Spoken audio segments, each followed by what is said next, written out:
അശോകന്റെ നെഞ്ചിലെ മുറിപ്പാടിൽ തെളിയുന്നത് കണ്ണൂർ ശ്രീകണ്ഠാപുരം പൂപ്പറമ്പ് പൂവേലിൽ വീടിന്റെ കരുതലാണ്. മകൻ വിഷ്ണുവിന്റെ മരണമുറപ്പായ ഘട്ടത്തിലും ഹൃദയമടക്കം അവയവങ്ങൾ വഴി മറ്റു പലർക്കും ജീവിതമുണ്ടാകണമെന്ന ആഗ്രഹമാണ്. നനച്ചിരിക്കാത്ത ഘട്ടത്തിലായിരുന്നു വിഷ്ണുവിന്റെ മരണം. അങ്ങനെയാണ് ആ ഹൃദയം അശോകനിലേക്ക് മാറ്റിവെക്കപ്പെടുന്നത്. സമൂഹ മാധ്യമങ്ങൾ വഴി പൊതുപ്രവർത്തകരായ ചിലർ നടത്തിയ ഇടപെടലിലൂടെ സ്വരൂപിച്ച 35 ലക്ഷം രൂപ ഇതിനായി വിനിയോഗിച്ചു. പതിയെ ഡയലേറ്റഡ് കാർഡിയോമയോപ്പതി രോഗാവസ്ഥയിൽ നിന്നും അശോകൻ ജീവിതത്തിലേക്ക് തിരിച്ചു നടന്നു തുടങ്ങി.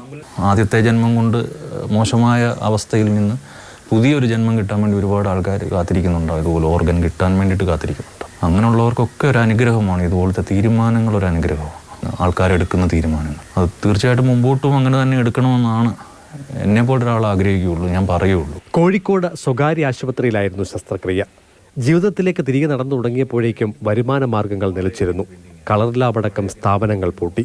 താമസം വാടക വീട്ടിൽ. മക്കളുടെ പഠനം, നിത്യച്ചെലവുകൾ, തുടർ ചികിത്സ. ഉത്തരം കണ്ടെത്തുന്നതിനായി ഒരു ജോലിക്ക് പലരെയും സമീപിച്ചു. ഹൃദയം മാറ്റിവെക്കപ്പെട്ടവനോട് ഹൃദയശൂന്യമായാണ് പലരും പെരുമാറിയത്. പിന്നീട് നമ്മുടെ കാര്യങ്ങൾ പറയാതെ നമുക്ക് ജോലിക്ക് കയറുക എന്ന് പറഞ്ഞാൽ ബുദ്ധിമുട്ടാണ്. ഈ 4 ദിവസമൊക്കെ ലീവ് ചോദിക്കുമ്പോൾ അവരെപ്പോഴാണെങ്കിലും അറിയില്ല. പിന്നെ അത് ശരിയല്ലല്ലോ. അപ്പോൾ നമ്മൾ കാര്യങ്ങൾ പറഞ്ഞു.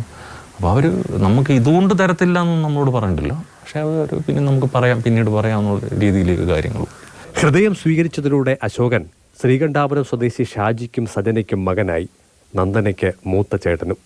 വിഷ്ണുവിന്റെ അപകട മരണത്തിനു പിന്നാലെ ക്യാൻസർ ബാധിതയായ അമ്മ സജനയും വിട പറഞ്ഞു.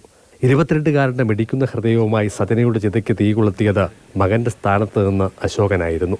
അല്ല, മകനായി ആ കടമ നിർവഹിക്കുകയായിരുന്നു. മാതൃഭൂമി ന്യൂസ്, പത്തനംതിട്ട.